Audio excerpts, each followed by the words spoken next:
beloved Boss Mike Cervera.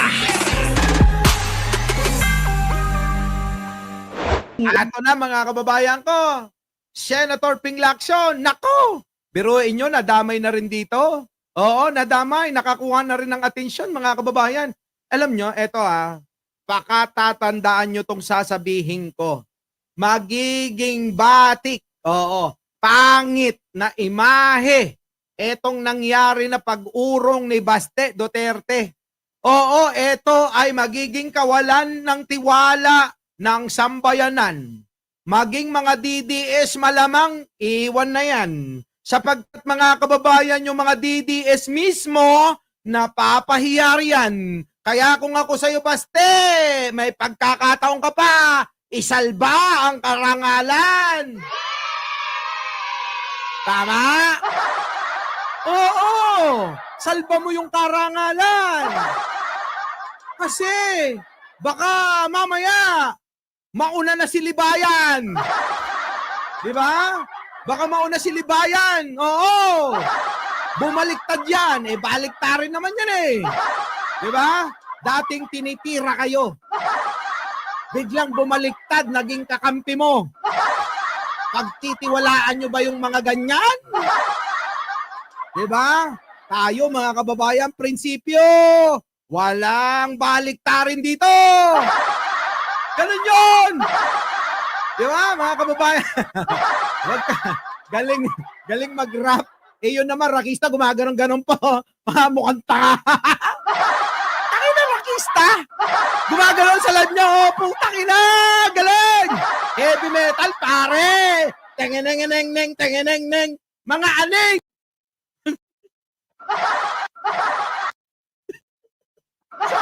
Sorry. Oo, lambing ko lang yun, di ba? Tengeneng. Magdadamay ka rito, pare. Oo, wag na. Oo, totoo naman Oo, habang naglalap, tengeneng, ganun. Tengeneng. Tengeneng nyo. Parang mga sinto eto na. Punta na natin to. Pati tuloy si Lacson, mga kababayan, nadamay rito. Ng isang kilalang casino hotel ang handang buksan yung kanilang ballroom para sa gagawing charity boxing event. Pero sabi naman ni Torre ay nakausap niya na yung pamunuan ng Rizal Sports Complex kung saan doon na yung magiging venue ng inaabangan na bakbakang Torre. Hanapin nyo na lang. Saan yung Rizal Coliseum? Dati yan, doon sa tapat ng kung hindi ako nagkakamali Rizal Coliseum. Oo, kung hindi ako nagkakamali mga kababayan, doon yan dati, sa mall na 2 palapag lang. Diba? Anong tawag doon sa mga kaedad ko lang? Yun. Ano ba yun? Nakalimutan ko Anong yun? Anong mall yun dati na Ginibana? May mall dyan dati mga kababayan. Harrison Plaza! Yun! Di ba? Sa Harrison Plaza, mga kababayan, 2 palapag lang yun. Pero maluwag naman, Maluwag naman yon. Sa harap nun yun, mga kababayan, sa harap lang yun. So, eto na, tuloy. Pati tuloy si Lacson, nagka-interest dito. Magtatayo ako ng tent sa labas. Mag-parking. Ay, nako! Dali mo yung camera mo, sasama kita sa loob. Tuloy! Versus Duterte. Ang sabi rin ni General Torre ay tuloy yung kanilang pagpapaabot ng tulong sa mga biktima ng pagbaha, dumating man o hindi sa venue. Ito nga nakababatang Duterte. Ang maiksi. Kita nyo mga kababayan, kahit hindi ho matuloy, mamimigay pa rin ho ng tulong. Etong sino? Si General Torre. Kasi mga kababayan, kamakailan, nung nakarang araw, kahapon, mga kababayan, kasama ho si First Lady at si General Manager Mel Robles diyan po sa may Sampaloc, Manila, namimigay ng mga tulong sa mga nabiktima ng sunog. So ngayon mga kababayan, ang gagawin daw ni General Torre, dumating man at hindi, ituloy pa rin yung advokasya, tumulong sa mga nasalanta. Si Baste, ano kaya? Si Baste, ano kaya? Nakikipagpulong sa mga vlogger niyang mukhang unggoy? Na hirap ngayong ipagtanggol na ngayon sila na naghahamon. Mga tanga, mga bobo talaga kayo. Huwag nyo ng pangatwiranan. Parang si Banat Bay lang. Hirap niyang ipagtanggol si Basti dyan. Eto mga kababayan ko, iwan na natin yan. Basta itutuloy daw ho ni General Torre, ha? Eto na mga kababayan. Hirap na hirap ho si Banat Bay dyan, eh. Naghamon si Tignan nyo mga kababayan ko. Pakinggan nyong maigi ito, ha? Itong hirap na talaga naman, na dating kalaban ni Libayan to, eh. Hindi pa ako nagbablog noon ng ganito. Oo, nakikita ko silang dalawa nagbabanatan. Libayan, tanong ko lang, paano mo nasikmurang makasama yan? Pakisagot naman! Di ba? Tanungin nyo nga si Libayan, tanong ko lang, paano mo nasikmurang makasama yan? At ikaw naman, hindi yan ang tanong ko dahil wala ka naman magagawa. Kung ipipilit ni Libayan na sumama sa'yo. Kaya iba ang itatanong ko sa'yo, Banat Bay. Pakinggan mo. Pakinggan mo. Eto. Pakinggan natin muna bago ko tanungin to. nung isang araw, naghamon si Baste. Ang dami niyang komento na binitawan dito kay Torre, di ba? At ang narinig lang ni Torre, paghahamon ni Baste ng suntukan. Ang daming banat ni totoo yan. Ang daming banat ni Baste kay Torre, pero yung suntukan lang ang kanyang sinagot. Ako, Unang-una sa lahat, isa kang malaking tanga. Di ba? Ewan ko ba bakit sinambahan ka ni Libayan, eh. Ang laking tanga nito, mga kababayan. Bakit lang daw yun yung sinagot? Kung hindi ka pa naman tanga, yun lang ang tinanong ng taga-media. Di ba? Ang tanong ng taga-media, hinahamong ka ni Baste. Ano pong masasabi nyo? Alam nga naman na magkukuda si Torre. Ano palagay mo? Stalker ni Baste? Si General Torre? Tatanga-tanga! Never yun magiging stalker ni Baste. Feeling na ito maging stalker ni Baste si Torre? Malabo! Bubu! Tanong yon ng mga taga-media, Banat Bay. Sorry, pero talaga totoo. Oo. Ang tanga-tanga mo rito. Alam mo naman, kapag tama ka, inaayunan kita. Pero sa panahon ngayon, mukhang hirap na hirap kayong ipagtanggol si Basti dito, Si Basti kasi, mga kababayan, Basti, huwag mo nang aksayihin yung mga laway nito. Kasi hindi ka na may pagtatanggol. Isa lang ang solusyon. Ituloy mo yung laban. Kami naman manalo, matalo, okay lang. Kaya nga dinaan sa boxing para matawag na sports yan. At pag sports, di ba, Kish, thank you. Kailangan magpa-drug test ka raw. Mga kababayan Mga kababayan! Ang tanga nito Sige, pakinggan natin, pagbigyan natin to si Banat Bay. Pasok. Nung isang araw, naghamon si Baste. Ang dami niyang komento na binitawan dito kay Torre, di ba? At ang narinig lang ni Torre, paghahamon ni Baste ng suntukan. Ang daming banat ni totoo yan. Ang daming banat ni Baste kay Torre, pero yung suntukan lang ang kanyang sinagot. Ako, kasi nga tatanga-tanga ka. Dapat siguro kayong dalawa magkasama ni Baste kontra kay Torre. Kasi nga yun lang yung tanong ng taga-media, anong gusto nyo sagutin? Yung hindi tinatanong, di magmumukha naman tanga si Torre, di ba? Eto yon, makinig ka, Banat Bay, para hindi ka nagiging kamukha ni Libayan. Sa totoo lang, sa sandaling pagsasama nyong dalawa, yung mukha mo pag nagkabuhok ka, para kayong pinagbiyak na inidoron dalawa. Hindi nyo ba napansin, mga kababayan? Abay, sa sandaling pagsasama, sa pakikipaglaban ni Libayan at Banat Bay, tignan nyo sila. Magkabuhok lang ito, si Banat Bay, abay parang kambal. Parang pinagbiyak na inidoro silang dalawa. Oh. Di ba? Oh, tignan nyo mukha, oh. Imagine nyo, mga kababayan, tabi nyo. Oo, ganyan daw talaga kapag soulmate sila. Ganun daw talaga mga kababayan pag soulmate eh. Oo, nagiging magkamukha. Oo, eto na. Oo, Banat Bay, makinig ka ha. Oo, makinig ka. Kasi yun lang po kasi yung tanong, Mr. Banat Bay.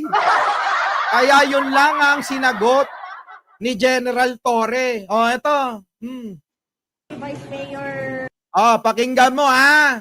Kasi yun lang ang tanong eh. Oh. inamon daw kayo ni Vice Mayor Baste Duterte ng suntukan. Oh, kita mo, narinig mo, Banat Bay. Huwag nyo nang gawan ng excuse me. Itong si Basti.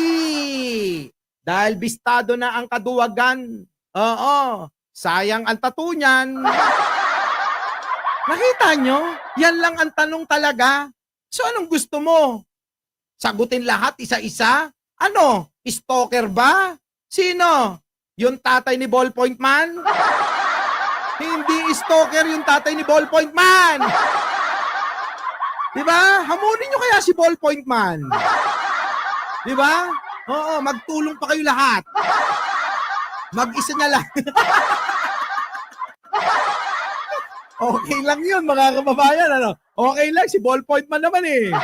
Hoy nga pala, mga kababayan. Happy birthday kay Jake Magnus. Oo. Pare, brother, boss, amo, Panginoon. Jake Magnus, happy birthday sa'yo. Eto na. Banat Bay, pakinggan mo ha. Ulitin ko lang para luminaw-linaw ang iyong pag-iisip at pananaw. Dahil yung ginagawa mo, talagang ikaw apologist ng mga Duterte. Basta may namali, nandiyan kayo, nakontrolin yung pagkakamali. Hindi na uubra yun. Yung ginagawa nyong ganyan, sapagkat marami nang nakabantay na mga tao. Basahin mo na lang sa social media. Yung iba nga, hindi na makapagkomento, hindi na makapagtanggol kasi nahihiya na sila. Diba? Nahihiya na ho yung mga DDS, mga kababayan. Kapag ka nag-comment, iba yung kino-comment ng mga yan. Parang si Basti lang. Ang pinag-uusapan yung laban, napunta sa drug test ang kanyang alibay. Diba? Anong klase yun? Suntukan ng labanan, drug test ang alibay mo? Nampating talaga, oo. Tapos meron pang pasabi-sabi mga kababayan na bakit po pagcha-charity pa? Kasi ayaw nyo. Palibasa, ayaw nyo tumutulong talaga sa tao. Yan ang totoo. Dahil si Torre gusto, makinabang pa rin ang taong bayan sa gagawin nito. Kayo, anong gusto nyo? Kayo lang makinabang, ano? Si General Torre, mga kababayan, iniisip pa rin yung kapakanan ng ating mga kababayan na naapektuhan ng bagyo. Pero si Baste, mga kababayan, ayaw nito. Hindi ko alam ang dahilan. Kaya itanong nyo na lang kay Libayan. Baka alam niya yan. Diba? Eto na. Ito yung tanong. Banat Bay, makinig ka ha.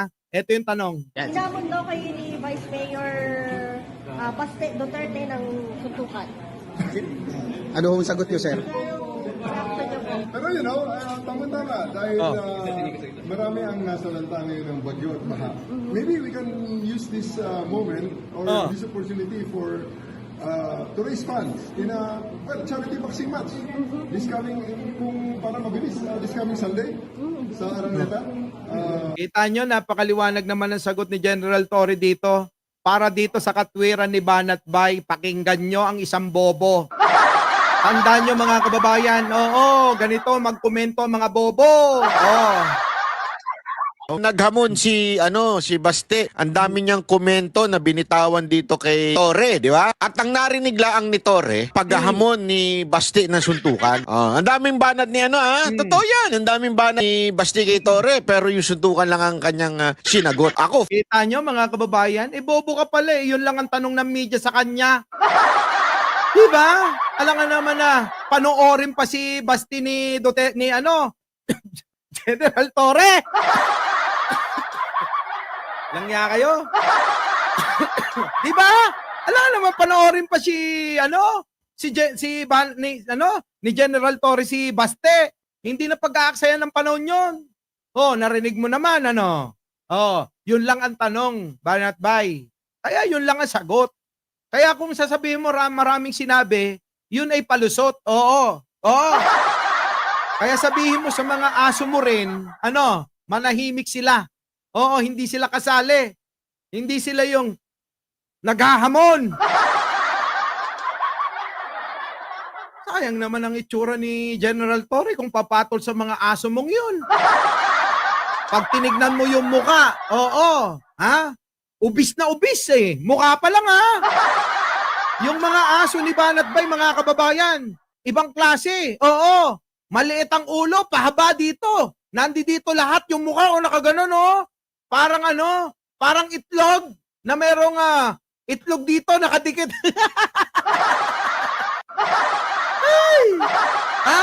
Uy, Banat Bay, bakit ganun yung mga aso mo? Mas maliit yung ulo. Taba rito. Tapos gusto mo yun nakilaban?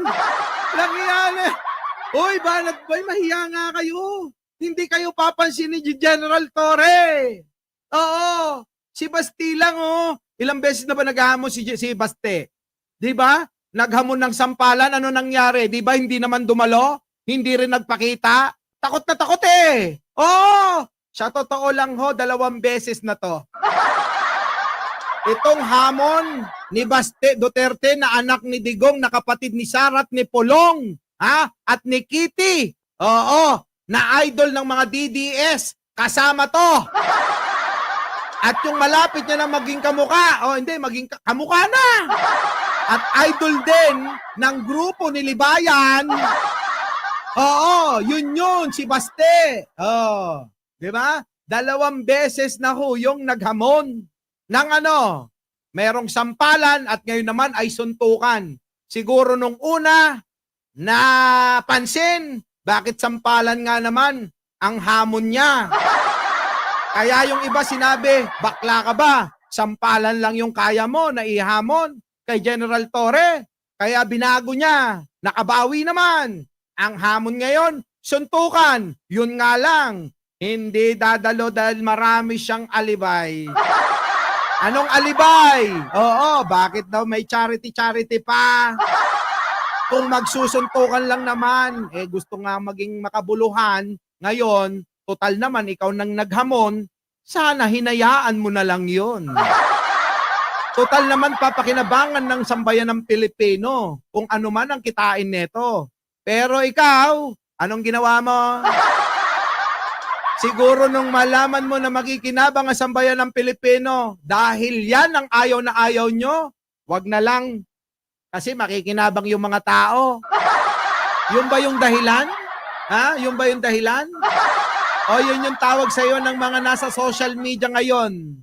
Duwag ka raw. Duwag, bakla, bading, ang daming tinawag.